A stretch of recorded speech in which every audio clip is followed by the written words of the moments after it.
Olha só, estamos pertinhos do fim do ano, para muitos é época de desacelerar. Momento propício também para reflexão e realização interior através da espiritualidade.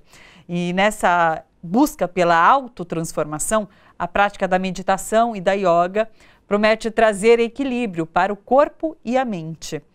Bom, sobre isso, para conversar sobre esse tema, estão aqui no estúdio o cientista social e professor de yoga, o Arthur Alves de Souza Pacheco, e o monge tântrico Dada Acharya Gyanananda Avaduta. Sejam bem-vindos. Muito agradecido. Muito obrigado. Acertei o nome. Acertou, bem cheio.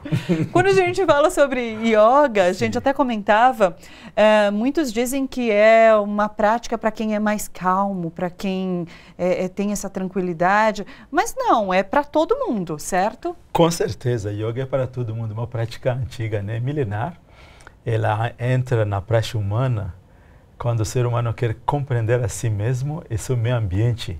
É essa questão de se compreender o meio ambiente dentro do qual ele vive e de todos.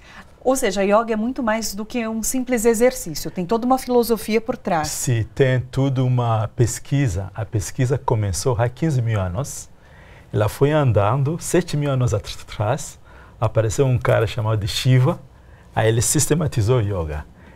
O yoga e o tantra juntos, e você vem até hoje. Inclusive a parte que as pessoas falam Ayurveda, sim, a ciência da cura pela natureza, né? Também fazia parte. A ciência da dança, essas belas músicas que acabamos de ouvir agora, né? A escala do Re, Mi, Fá, Sol, La, Si, Do foi inventada pelo Shiva. Ele criou um monte de escalas, né? Um monte de escalas, e isso faz parte da cultura humana. Então o Tantra Yoga entra, na verdade, para revitalizar o ser humano na sua cultura, do nível mais simples, né, ao nível mais elevado da espiritualidade. E isso realmente é a busca da sociedade inteira, né? Sim. E para todos. Agora, Arthur, existem várias linhas da yoga, é um pouco disso que a gente está comentando. Tem muita diferença entre uma e outra? Bom, como o yoga tem 15 mil anos e mais ou menos 200 anos atrás começou a se popularizar no Ocidente, muitas questões de linguagem foram necessárias de ser adaptadas para nós, né? Sim. Então, várias linhas com vários tipos de enfoques foram adaptados e as linhagens nada mais são do que as diferentes professores, os diferentes gurus que criam abordagens próprias, específicas para alguma finalidade específica. Tem alguma diferença bastante contrastante entre a yoga oriental para a yoga ocidental? É difícil falar isso porque só existe um yoga. Sim, sim. O yoga é o caminho e a finalidade dessa busca pelo bem-estar dentro de si. E ele traz esse bem-estar? Olha, pela minha experiência, muito. Mudou bastante a sua vida? Mudou muito a minha vida. Quando você começou com a prática? Hoje em dia existem muitas pesquisas que falam sobre a questão da depressão, da ansiedade, sobrepeso, obesidade, insônia. Já tem muitas pesquisas que mostram como que as práticas, tanto físicas quanto psíquicas do yoga, que, sendo mais estrito, não só os asanas, né, o que é mais popularizado no Ocidente é parte do yoga, mas uma série de condutas chamadas os yamas e niyamas, as condutas éticas, estudos sobre a arte, sobre culturas mais elevadas, né, humanas. Tudo isso pode ajudar a gente a atingir um nível mais calmo da mente, né? Os princípios éticos eles podem ser ensinados mais dificilmente numa sala de aula, por isso que o yoga ele não é tradicionalmente, na origem dele, só uma escola onde você vai e faz um exercício de 1 hora. É uma relação de aprendizado contínuo que demora uma vida inteira. Não é uma coisa que você atinge numa pílula. O Acharya Gyanananda, por exemplo, é o meu Acharya. Quem me ensina. Acharya, o que é? Acharya significa aquele que ensina pelo exemplo. Acharya é mostrar o caminho. Que é um professor. Um professor. Acharya. Sim, é um professor que só pode falar o que ele mesmo faz. Sim. Ele não pode ensinar o que ele não faz. Ou seja, ensina por isso ensinar pelo exemplo. Pelo exemplo, Ah, que exatamente. interessante. E essa é a noção, na verdade, que deveria ser nas academias, Sim. Nas escolas, porque os professores são como os pais. Os pais, os professores, os irmãos mais velhos, né, são os modelos dos mais novos, né, que estão acompanhando eles. E os mais novos aprendem do que você fala, não do que você fala, não. Agora você tem uma história super interessante. Você é nascido na África, você cursou Universidade de Engenharia, é isso mesmo? No Congo. E o que te levou para esse caminho da yoga e da meditação? O que me levou nesse caminho é uma situação observando o mundo, né? Nasci na África, no Congo, um país muito rico, extremamente rico, mas o povo é miserável, no sentido que você encontra escassez demais comparado à riqueza. Sim. E quando estudei, compreendendo mais, chegou na faculdade, comecei a encontrar professores que eram ministros, essa coisa toda, entendi que o problema era na compreensão da sociedade humana, do ser humano mesmo. Né? O egoísmo latente, assim, muito forte, assim, a falta de consideração do próximo, a visão de um país até como um grupo de pessoas que formam uma família um pouquinho mais maior, isso tudo não tem. E a raiz fundamental é no fato que o ser humano nem se conhece a si mesmo. Acha que é um corpo que está andando por aí, que precisa se alimentar, então quanto ele pode acumular para se salvaguardar é bom. Mas não é isso. Somos seres muito mais que um corpo humano. Temos uma mente que trabalha no físico, uma mente que trabalha no nível psíquico, no nível espiritual e no nível espiritual. Um São Francisco de Assis, por exemplo, aquele cara que fala assim, melhor compreender que ser compreendido, melhor amar que ser amado, e dando que se recebe, morrendo. Esse nível de desenvolvimento psíquico, os humanos podem ter.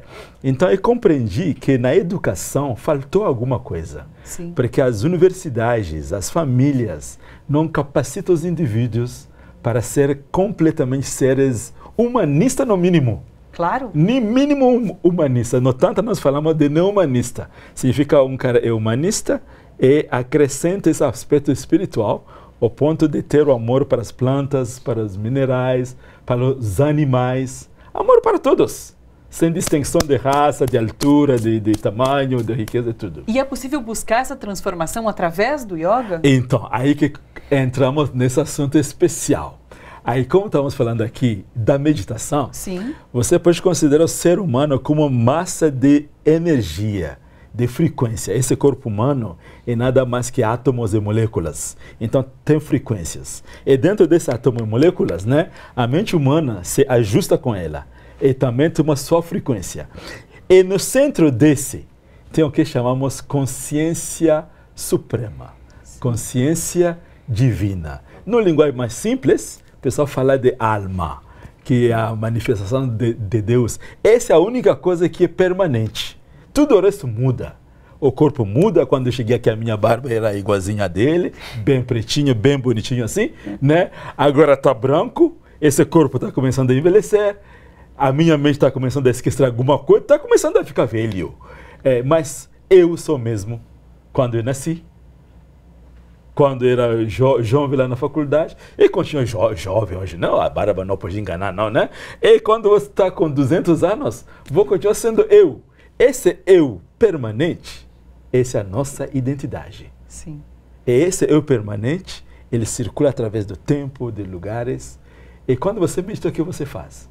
Você vibra, você cria uma frequência vibracional que vibra essa estrutura inteira a se harmonizar com essa sua essência. E naturalmente, você se transforma. Não tem como não se transformar. É científico. Claro.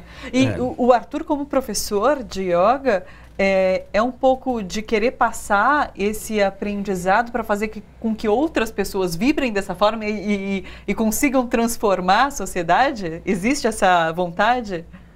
É o que move a minha vida.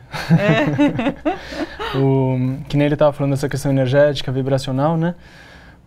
A linguagem que a gente estava falando do yoga se desenvolveu na Índia, em sânscrito, e se falava muito sobre vibração, o que hoje a física quântica começa a estudar sobre o universo, né? Como tudo é frequência, tudo é onda, tudo é vibração. Mas hoje em dia, também aqui no Ocidente, já tem várias pesquisas falando sobre como a meditação e os diversos tipos de meditação, cada um com uma profundidade maior, ajudam o córtex pré-frontal a ficar mais ativo. E é justamente a parte onde a gente desenvolve concentração, discernimento, uma mente mais racional e para de responder instintivamente aos estímulos sensoriais. Então, a meditação, como uma prática mais refinada, ajuda a ter muito controle sobre os órgãos sensitivos e órgãos motores. E os asanas, que é mais divulgado sobre o yoga, né, as posturas de yoga, Sim. elas ajudam os centros endócrinos, os plexos do corpo, o sistema nervoso, a ficar um pouco mais refinado para a sua mente conseguir, esse sentimento de eu, conseguir ficar mais evidente enquanto você medita. Eu fiquei hipnotizada pela parte teórica, mas acho que a gente podia falar um pouco da parte prática.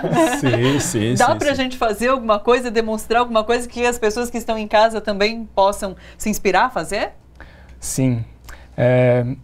Como professor, Sim. também tenho que dar a dica de que sempre se procure alguém para se aprender fisicamente, né? Alguém que esteja ao vivo perto de você, porque fazer posturas, às vezes você pode se machucar, depende de cada corpo, tem alguma possibilidade ou uma impossibilidade de algum movimento, né? Claro. Mas tem alguns movimentos simples, a gente vai falar o Padahastasana, é um bom exercício. Sim. Sim. Eu acho excelente. Excelente. Sim. Podemos fazer aqui? É possível? O Arthur é um professor excelente, ele vai demonstrar o Padahastasana, Tá bom, né? e daí você vai explicando? Enquanto isso, você mesmo explica, né? Então vamos. Posso explicar? Então tá bom. Pra cá. Temos uma câmera específica ou ali, ó, pronto? Você também. Bom, Padahastasana, ele consiste... Primeiro, a gente fica em Tadasana, essa postura em pé. O ideal é que os pés estejam paralelos um ao outro e com a distância próxima à distância do seu quadril. Uma vez feito isso, a gente inspira, ergue os braços lateralmente, vira a palma das mãos uma em direção à outra, retém o ar por alguns instantes, expirando, o braço direito vai descer lateralmente, a palma da mão vai tocar a perna e vai deslizar pela perna, você vai fazer um movimento lateral. Tenta não ir para frente nem para trás com o busto, permanece sem ar por alguns instantes, que for confortável para você. Inspira. Ergue novamente esse braço. Expira, repete a mesma coisa para o outro lado. Novamente, alguns instantes sem ar. Quando está no lado, a perna oposta faz uma pressão contra o chão, ativando um maior alongamento na lateral do corpo. Inspira, ergue.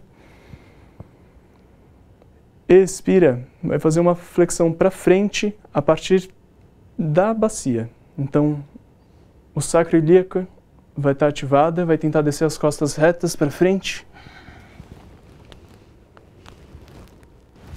A testa em direção aos joelhos. Até onde der, né? Porque nem todo mundo tem essa flexibilidade. Já vou falar isso. Você tem razão. Inspira, flexiona um pouco os joelhos de novo para erguer. Solta o ar. Inspira. Agora faz uma contraflexão. Também vai só um pouquinho para trás. Nesse caso, retém o ar, só aqui.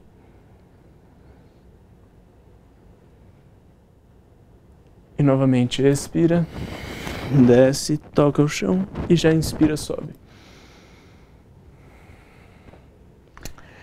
Esse exercício ele deve ser repetido 4 vezes pelo menos.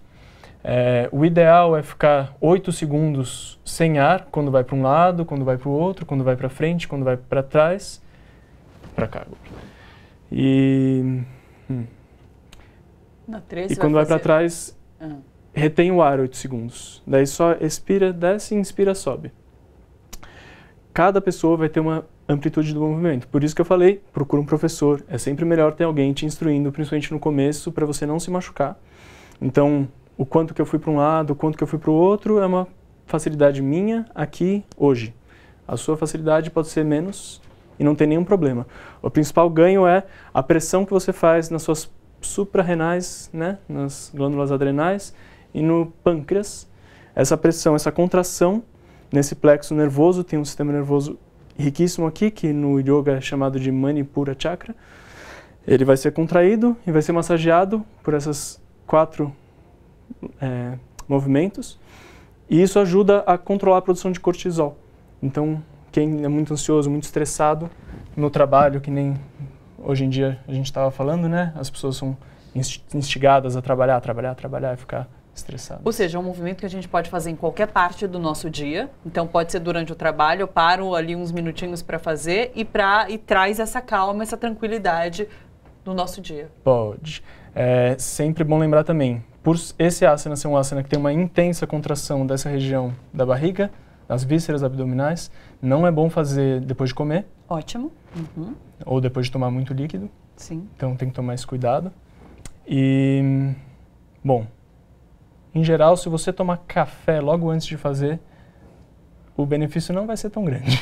Também, bom saber. Você estava comentando em relação à idade, a pessoa de qualquer idade pode começar a fazer yoga. Sim, por exemplo, o exercício que ele fez agora, ele solta estresse. Quando alguém levanta as mãos assim, ele elimina a depressão. Sim. A depressão tem tendência a encolher assim. Agora, quando você abre o peito e faz um negócio assim, você está se abrindo ao universo. Então, é para todo mundo. Ótimo. Mesmo em casa, está cansado, não tem perna doendo, faz um pouquinho assim, 8 segundos, volta, faz um pouquinho assim, alonga um pouquinho para lá. Você vai sentir efeito. E 1 segundo, você já está muito bem. Você muda o seu dia, volta, né? com vitalidade. De acordo com os yogis, a partir dos 5 anos, a mente já está preparada para começar a praticar os asanas. Bem pequenininho. Sim. Sim. Interessante. Com uma diferença de até 12 anos, como as glândulas das crianças não são tão maduras ainda, sim, então eles podem brincar, fazer umas posturas, outra postura, mas onde são muito bons, na meditação são muito bons, é na ética. Sim. E no Tantra nós consideramos que a educação mesmo começa de 0 a 7 anos. Quando a personalidade da criança está nascendo, é nesse momento que ele aprende tudo que ele precisa. Depois de 7 anos, começa a amadurecer lá na adolescência, começa a questionar coisas. Quando chega a 9, 10 anos, já está querendo ser ele mesmo. Sim. Nessa época da adolescência é ótimo fazer yoga, porque é a época que está ebulindo muita emoção, a mente não sabe muito como lidar com isso. E você dá um caminho ali. Sim. E você ajuda a regular um pouco os hormônios, ajuda a regular um pouco essas exatamente, emoções. Que a confusão inteira nessa idade da adolescência, primeiro, a testosterona é demais para os jovens. As meninas, a progesterona, o estrogênio, ela se descobre como uma mulher. Então você arruma aquilo ali, ela continua sendo igual, mas com controle. Não sendo levado, mas ela levando. Essa é a diferença no yoga. Maestria de si é eu me conduzindo, eu fazendo o que eu quero. Não que a natureza cria, não imposições externas. E isso faz uma grande diferença nos humanos, né? Pessoal, maravilhoso. Agradeço muito a presença de vocês. Foi muito bacana o exercício, foi muito legal o papo. Muito obrigada pela presença de vocês aqui no Bom para Todos. Muito agradecido. Obrigada.